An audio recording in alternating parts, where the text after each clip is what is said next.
My sister demanded $43,000 before Mom's surgery could begin. She smirked with her calculator until the evidence she recorded destroyed her life. My sister kept track of every dollar our parents spent on me and demanded they match it penny for penny, since she believed love could be measured in receipts and that I was taking her inheritance one birthday gift at a time. Claudia was 6 years older than me and had always been preoccupied with money. After I arrived, she became persuaded that every dollar spent on me was a direct theft from her future. She kept a notebook dubbed the theft log, in which she chronicled every diaper, bottle, and toy, along with pricing and running totals. She would sneak into my nursery and murmur, "You're expensive," while she calculated the cost of my formula. Claudia handed me a gift for my 10th birthday in front of our entire family. It was a printed invoice for all our parents had spent on me since I was born. $74,958.34. "This is what you owe me," she stated. She described her new method in which all expenses had to be matched. If Mom bought me school supplies worth $55, Claudia got $55 cash. If my father paid for my dentist appointment, she received the equivalent in her savings account. She'd already created spreadsheets with 12 years of backdated computations which our parents owed her. Never mind that they had been spending money on her the entire time. Conveniently, the money did not count. Our parents tried to argue with her, but Claudia was ready for this. She had looked into inheritance law and vowed to sue them for financial favoritism. To avoid her meltdowns, they began giving in. For me, every purchase meant writing a check to Claudia. She had a calculator on a chain around her neck and was continually tallying. Every ordinary childhood event became a business. They began skipping stuff I needed simply to avoid double the cost. When I required braces, they told me no, since they couldn't afford 2 sets. Even though Claudia didn't need them, my teeth remained misaligned.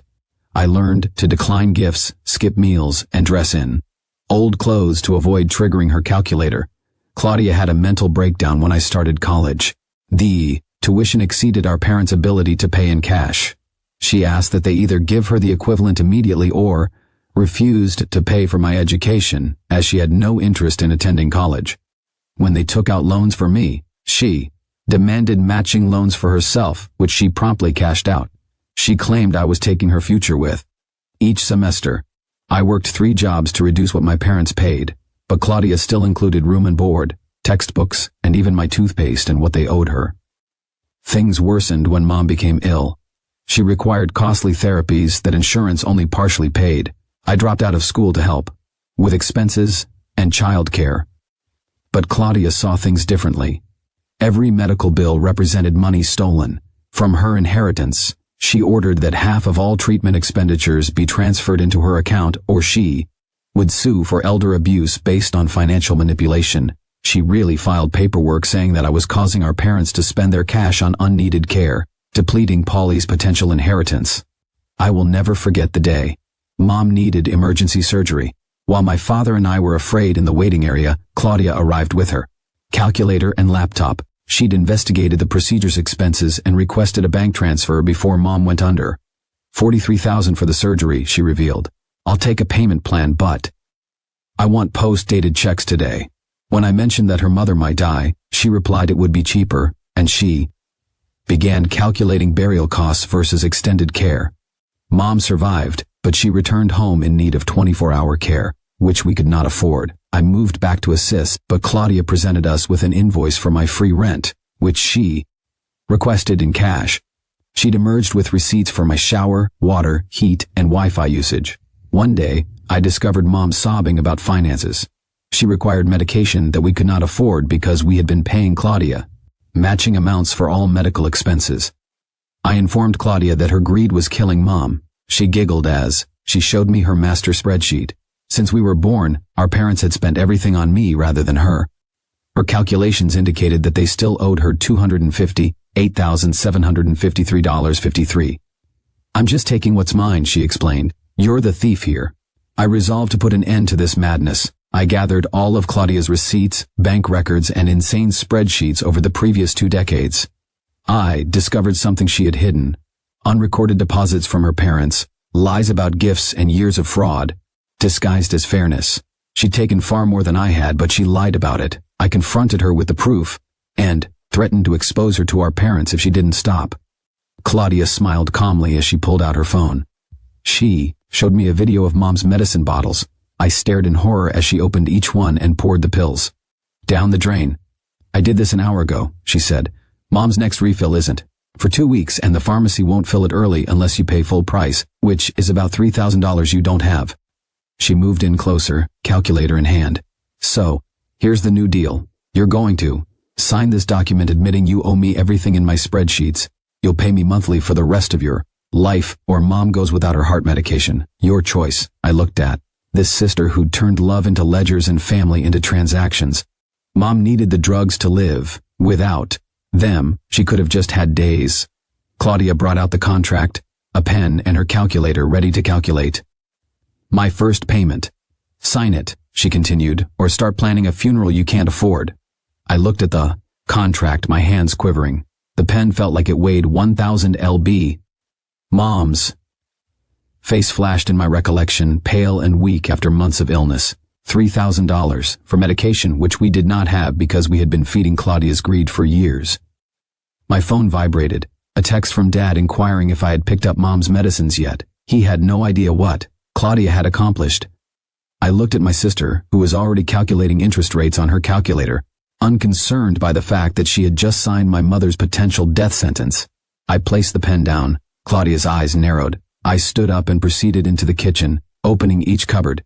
Empty medicine bottles lined the shelves like tombstones containing the heart medicines, blood pressure meds, and anti-clotting agents that protected Mom from suffering another stroke. It's all gone. Claudia followed me while waving the contract. She'd laminated it, of course. Everything in her possession had to be official, documented, filed, and in triplicate.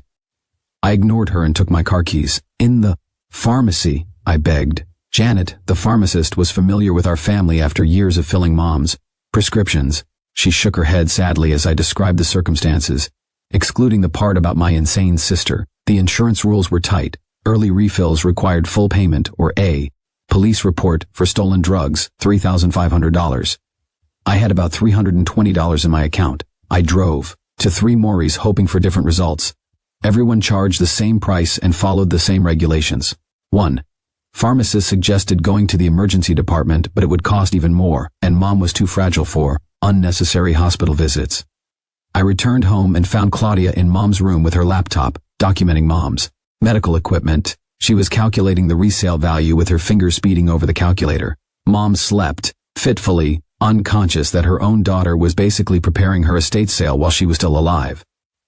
First drew Claudia into the hallway. She instantly began recording with her phone, which was another of her techniques. Everything needed to be documented for her hypothetical future lawsuits. I tried arguing first, explaining that without medication, Mom would rapidly degenerate. Hospital expenditures would deplete any bequest more quickly than medication would. Claudia only grinned and showed me another spreadsheet. She had already analyzed the cost difference between prolonged hospitalization and funeral expenses. The funeral was cheaper. Dad returned home from his second job, fatigued and perplexed by the tension. Claudia quickly presented him with an invoice for the day's electrical usage, comparing my percentage to hers. He paid it without hesitation, too exhausted to fight, too worn down by years of her manipulation. I couldn't tell him about the medicine yet. He had a weak heart, and the shock could cause something. Instead, I spent my evening calling every resource I could think of. Medicare would not help with early refills. Prescription assistance schemes required waiting periods. Local charity had reached their capacity. That night, I lay awake, calculating my own statistics, not money, but time. How long could Mom go without her pills? The doctor had been straightforward. Missing even a few days could result in a cardiac crisis. A week would be devastating. By the morning, I had a plan. Not a good one, but better than committing my life to Polly's craziness. I drove to the bank to apply for a personal loan. When I mentioned medical bills, the banker, who had known our family for years, became alarmed. The application would take many days to process. Mom did not have time. I applied anyhow, and then visited 3 other banks. The story is the same everywhere. When I arrived home, Claudia was there with the contract in her hand. She had inserted new clauses. She now wanted compound interest and a portion of any future earnings I might make. Her calculator anticipated payments until I was 80. I discovered Mom straining to breathe, her lips slightly bluish. Without her prescription, fluid had already accumulated in her lungs. I helped her sit up, piled cushions behind her, and opened the windows for fresh air. Claudia watched from the doorway, estimating how much my time was worth at the minimum salary. Mom felt worse the next morning. Her ankles had expanded overnight, which was another indication of heart failure. How does someone transform family into math like this? Claudia's notebook with infant expenditures and muttering, "You're expensive to a baby." I'm curious what makes a 5-year-old start thinking like that. She could barely walk to the restroom. I phoned her doctor, who recommended immediate treatment or hospitalization. When I described our insurance situation, he went silent. He then offered something, the sample closet. Doctors frequently have medicine samples. It wasn't a permanent solution, but it could buy us time. I rushed to the clinic. When I explained, the doctor, who'd been treating Mom for years, gave me a gloomy look. He couldn't legally offer me samples for a current patient, but he could teach me about the medication while I was standing near his sample cupboard. I left with a weak supply of drugs tucked among instructional leaflets. Mom's color improved within hours of receiving her first dose. She could breathe easier. The edema began to subside, but 1 week wasn't enough. I needed an actual solution. I started selling goods like my laptop, phone, and college textbooks that were accumulating dust. Each sale felt like accepting defeat. But Mom needed the medications. Claudia, unsurprisingly, took note. She requested receipts, reasoning that any money I generated should be split with her because I was living in her home. The pawn store handed me $500 for my grandmother's ring, which was the only thing I kept from her inheritance. Claudia had obtained the rest, naturally, after submitting invoices proving that Grandma had spent $15 more. On my birthday gifts throughout the years, I raised another $1,000 through odd jobs, plasma donations, and pestering friends for loans. Still short, Mom was nearing the end of her sample week. That's when I recalled Claudia's evidentiary films. She videotaped everything and saved it all on her laptop. Years of family memories were transformed into financial documents. But what more might be there? While Claudia was attending her weekly accountant meeting, I sneaked into her room. Claudia's laptop was password protected, yet she acted predictably. The password was her favorite number, the amount she claimed our parents owed her. Her files were well arranged with folders within folders, each labeled with dates and monetary amounts. I discovered the recordings she'd recorded of damaging Mom's medication, multiple perspectives, time-stamped, and with her narration detailing her leverage technique. But I discovered more. Years of recordings in which she admits to lying about expenses, inflating costs, concealing gifts from our parents, and laughing about manipulating father's guilt and mother's illness. She had chronicled her own deception, too arrogant to recognize that she had manufactured evidence against herself. I transferred everything to a drive. Then I discovered something else. Her original bank statements, not the modified version she handed our parents, deposits they'd made that she'd never disclosed, gifts from relatives she claimed never arrived, and investment accounts under her name funded by money she'd stolen from our parents over the years. The front door opened. Claudia arrived home early. I closed the laptop and slid out through the window. My pulse raced when I heard her footsteps in the corridor. The drive burned in my pocket like proof of my own wrongdoing. Yet, it was nothing compared to what she had done. Claudia handed me a new contract that evening. This one had a clause stating that I would give up any claim to inheritance in exchange for monthly payments that were geared for inflation. She had evaluated my entire life's earning potential and wanted 50%. I pretended to think about it while Mom napped in her chair, breathing laboriously despite the samples. 3 days of medicine remain. The pharmacist had contacted twice regarding the pending refills. 3,500 colors could as well have been 3 million. Claudia took out her phone and showed me additional videos. This time she had videotaped herself at the drugstore, guaranteeing that they would not refill early. She had actually gone to make sure I couldn't work around her idea. Her wickedness was breathtakingly thorough. Dad walked in when Claudia was explaining the interest calculations. He stared between us, puzzled by the tension. Claudia quickly went into victim mode, alleging I was attempting to take her due fortune by pushing unneeded medical bills. I saw Dad's face crumple. He'd worked 2 jobs for 30 years and saved every penny, but it wasn't enough to support one daughter or save his wife. The weight of failure strained his shoulders. That night, I made a decision. Claudia had transformed our family into a business. Perhaps it was time I learned her language. I spent the next morning in the library learning everything I could on financial fraud and elder abuse. The facts on my drive provided a clear picture, but I needed to learn how to apply it successfully. Claudia had several years of expertise manipulating our parents. I had many days to learn how to fight back. The librarian, an elderly woman who had assisted me with school projects years prior, saw my stack of legal volumes. She brought me coffee and gave me a concerned look. I said that I was helping a friend with a family crisis. She nodded knowingly and directed me to materials on financial exploitation inside families. When I returned home, I saw Claudia had installed a lock on the medicine cabinet. She'd also installed security cameras in the kitchen and living room, all linked to her phone.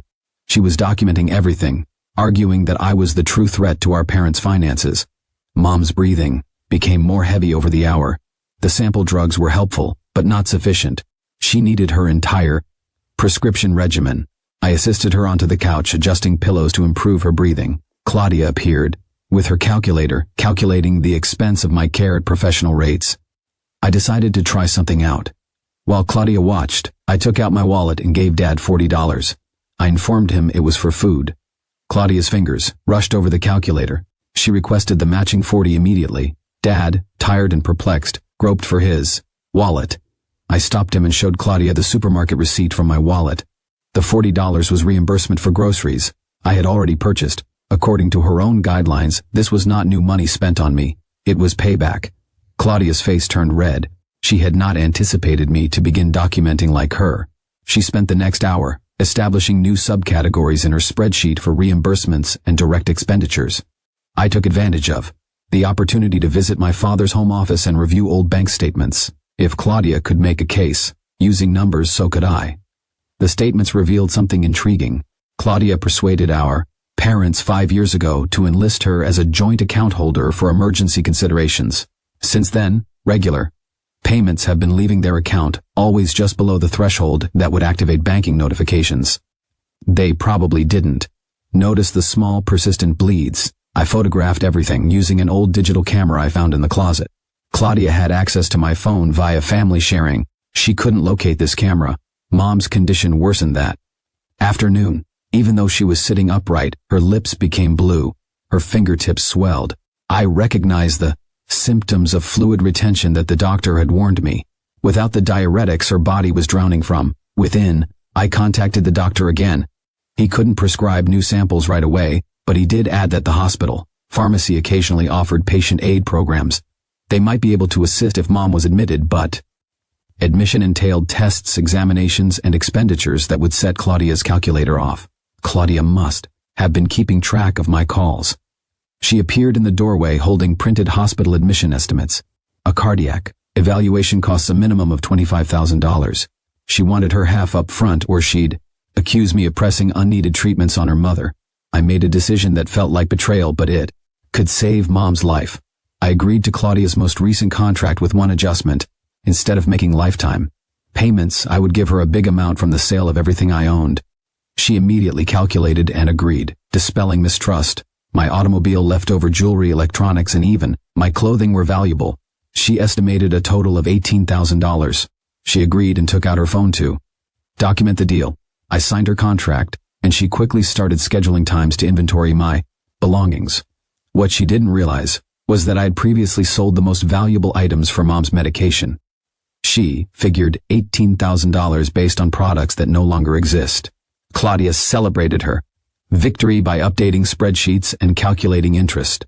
I assisted Mom in getting to her car. I told Claudia I was bringing Mom for some fresh air. She was too preoccupied calculating her windfall to pay attention. At the hospital, I explained our insurance situation to the intake nurse.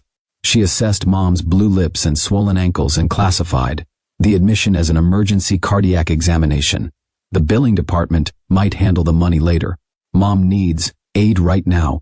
The physicians verified my fears. Without medication, Mom's heart was failing. They started taking 4 diuretics right away, and the edema started to go down within hours. Her breathing relaxed. Her face regained its color. The hospital's patient advocate indicated that they had pharmaceutical assistance programs, but the paperwork would take several days. I stayed with Mom all night, clutching her hand as she slept. Hospital monitors beeped steadily, confirming that her heart was still struggling. Around dawn, my phone exploded with Claudia messages. She had detected my deceit about the possessions and was calculating fines and interest for my breach of contract. She arrived at the hospital with her laptop and portable printer prepared to provide me with new documents. But she made an error. In her wrath over my lie, she brought the incorrect folder. Instead of her new contracts, she grabbed her evidence folder, which had footage showing her smashing her mother's medication. I saw a chance. While Claudia was setting up her mobile office in the waiting area, I queried a passing nurse about hospital security. I explained that my sister had footage on her laptop of trashing patient medication. Why does Claudia videotape herself doing awful things and then bring those films to the hospital? I'm intrigued why she keeps such extensive records of her own stunts. Does she believe no one will ever check her folders, or does documenting everything make her feel powerful? The nurse's countenance tightened. She called both security and the patient advocate. Claudia was deep in computations when hospital security arrived. They wanted to speak with her about the medicine incident. She chuckled, assuming I was making up stuff. Then she opened her laptop and showed them the evidence of my financial crimes. Instead, her ordered folders displayed on the screen, one of which was named medication. Leverage. The security guard urged her to access it. Claudia, still certain of her virtue, clicked the folder. Her own films played, showing her throwing drugs down the sink and discussing how she planned to exploit her mother's health as leverage. The security supervisor promptly contacted the hospital's administrator and social services. Claudia attempted to close the laptop, but the harm had been done. The patient advocate had seen enough. She stated that destroying prescription medication constituted a severe kind of elder abuse. The hospital would file reports with the appropriate agencies. Claudia's face turned white when she realized her meticulous record had become evidence against her. While Claudia handled security, I visited with the financial consultant. The hospital had emergency funding for situations like ours in which family members were financially exploited. They might provide emergency care for Mom while also assisting us in applying for long-term aid. The counselor stated that given proof of financial abuse, we might be eligible for expedited processing. I handed over the drive with Claudia's financial details. The counselor's eyes widened as she studied years of concealed transfers, inflated expenses, and recorded admissions to fraud. This was sufficient to demonstrate a pattern of exploitation. Dad came at the hospital puzzled and scared. Claudia had contacted him stating that I had kidnapped Mom and was forcing her to undergo unnecessary medical procedures. He saw Mom sitting up in bed breathing normally for the first time in days and with color in her cheeks. The disparity between Claudia's statements and reality finally woke him up. I showed him the bank statements that I had found. His palms shook as he identified a hitherto unknown transfer pattern, 20 here, 50 there, and sometimes hundreds, all transferred from their joint account to Claudia's personal account. Over 5 years, she had pocketed approximately $32,000 more than they had given her directly. The hospital social worker joined us and explained the situation. They were compelled to report elder abuse based on camera evidence and financial records. Claudia would likely face an investigation, but more significantly, they may assist us in protecting Mom and Dad's remaining assets from future exploitation. Claudia came into the room, calculator in hand, demanding to know who would pay half of her hospital fees. The social worker informed calmly that Claudia was no longer permitted to have unsupervised contact with her parents. Security let her out as she yelled about contracts and ownership. Mom's condition improved significantly over the next few days. Her heart stabilized after receiving the right medication. The swelling receded. She could walk without gasping for air. The hospital's aid program met her urgent needs while we worked on longer-term solutions. Dad appeared to have aged years in those days. Realizing how naive he had been to Claudia's manipulation, he began the arduous process of removing her from bank accounts and changing passwords. When the bank became aware of the elder abuse report, it assisted him in recovering some recent transfers and establishing safeguards against future exploitation. I obtained a part-time work at the hospital gift shop to supplement my income while caring for Mom. It did not pay well, but every dollar helped. Without Claudia's continual demands for matching cash, our parents' small income was sufficient to meet their necessities. Claudia attempted everything to regain control. She sent invoices for emotional distress caused by her exclusion from the hospital. She calculated the worth of her time spent researching my scam. She also attempted to bill our parents for the petrol she wasted traveling to the hospital. Each paper she sent provided additional evidence of her fixation. The investigation progressed slowly but steadily. Investigators discovered patterns dating back years. Claudia claimed dependent status on her parents for tax purposes while receiving thousands in undocumented remittances. She'd opened credit cards in their names and maxed them up, leaving our parents liable for the bill. Mom got stronger every day. We developed new routines, morning meds, afternoon walks, and nighttime activities to strengthen her heart without the added stress of Claudia's frequent computations. Mom smiled more. She began talking about the future rather than simply surviving each day. One morning I discovered Dad in his office surrounded by boxes of receipts and statements. He was trying to figure out just how much Claudia had taken throughout the years. I carefully removed the calculator from his grasp. We didn't have to play Claudia's game anymore. The investigators would handle the numbers. We needed to focus on healing. Claudia's accountant, whom she had met with weekly, called us. He'd been increasingly concerned about inconsistencies in her reporting. When he found out about the investigation, he revealed paperwork proving Claudia had been concealing possessions and income while claiming poverty to our parents. The extent of her lies was astounding. The hospital released Mom with a steady medication regimen and follow-up appointments. The assistance programs paid for her prescriptions for the next 6 months while we worked on permanent solutions. Home was odd without Claudia's continual presence and calculations. I transformed Claudia's old room into a recuperation area for Mom. We removed the locks she had, installed the concealed cameras, and the dozens of calculators she had left behind. In their place we added comfortable chairs, soft lighting, and family photos from before everything became a transaction. Dad began attending a support group for families affected by financial exploitation. He realized he wasn't alone. Many families shared similar stories about adult children who used love as leverage. The group helped him realize that giving into Claudia had not been love, it had enabled her infatuation. Claudia made one final attempt to reclaim control. She arrived at the house with a new contract, this time promising to waive our debts to her in exchange for regaining access to our parents' finances. She calculated the worth of her forgiveness to be exactly the amount in their retirement savings. Dad greeted her at the door. For the first time in years, he did not take out his wallet. He merely informed her that love could not be calculated. Family was not a business, and she needed help with her addiction. He offered to pay for therapy if she agreed to it. She laughed and waved her calculator, but Dad silently shut the door. Through the window I saw Claudia standing on the porch, feverishly calculating on her phone. She appeared smaller, deflated, without an audience for her spreadsheets. She eventually left, but not before slipping a final payment under the door for the emotional effort of the visit. Claudia was ordered to pay restitution for the drugs she destroyed and the money she fraudulently obtained.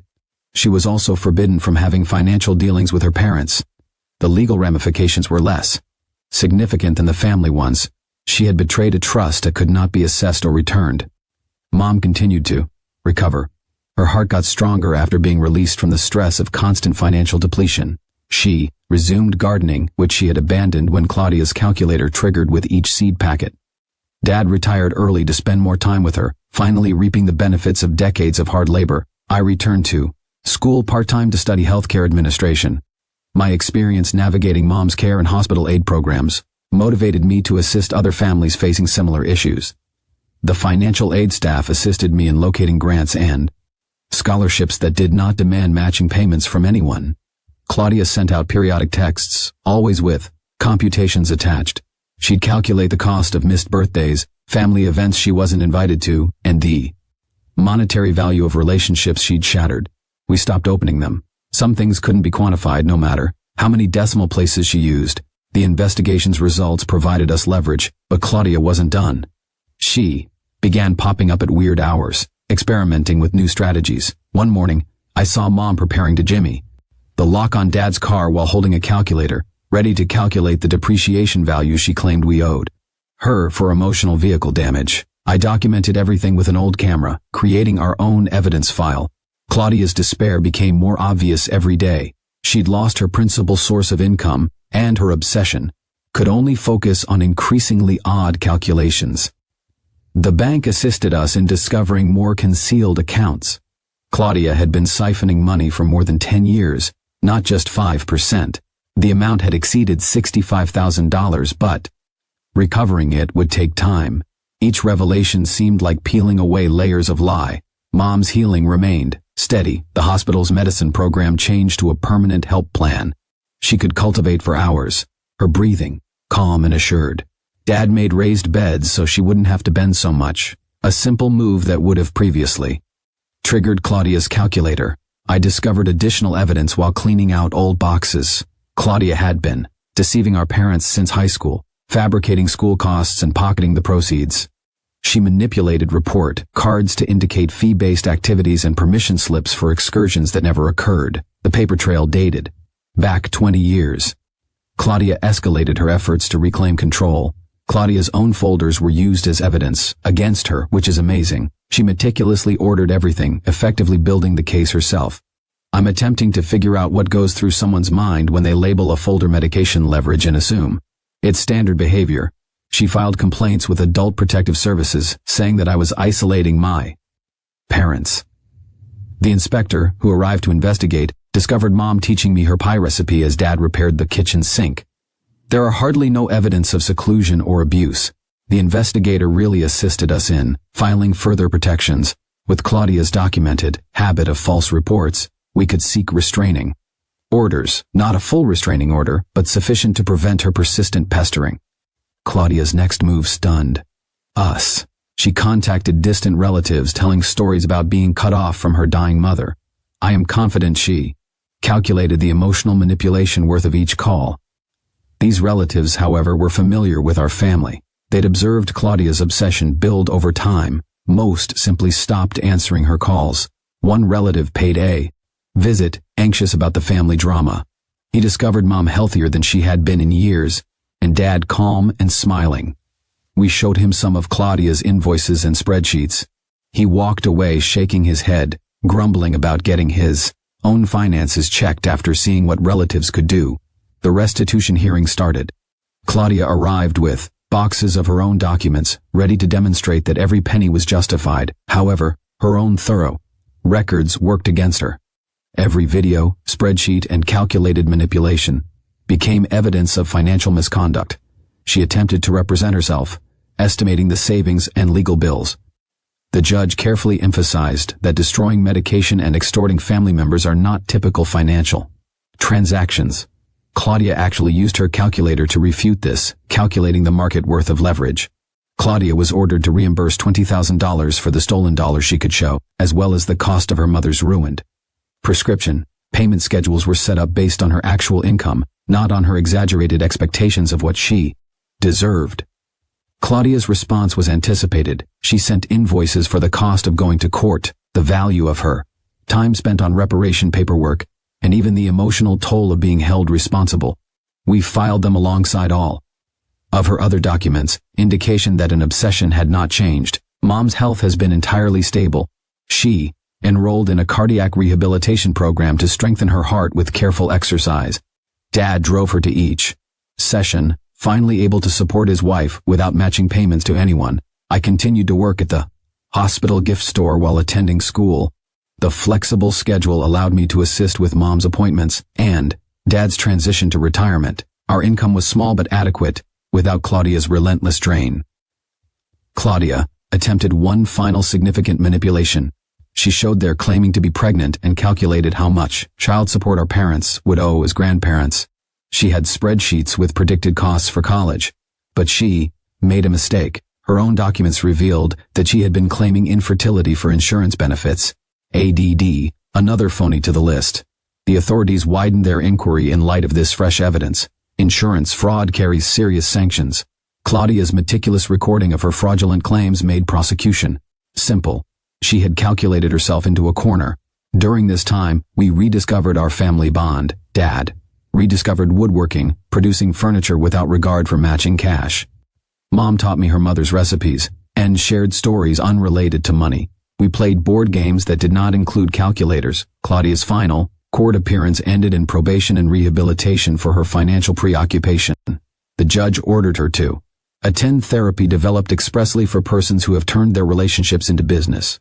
She attempted to negotiate a lower sentence based on the expense of the therapy, but the court was not interested in her figures. The restitution money began to arrive monthly. Small sums yet indicative of accountability. We put them directly toward Mom's medical expenditures and money started flowing in the correct direction. I completed my healthcare administration degree. The hospital offered me a full-time role guiding families through financial aid programs. My experience with Mom's care and Claudia's exploitation fueled my desire to safeguard vulnerable people from financial abuse. Dad sold a few of his carpentry projects at local craft fairs. Not a lot of money, but enough to cover materials and have money for dates with Mom. They would go to matinee movies and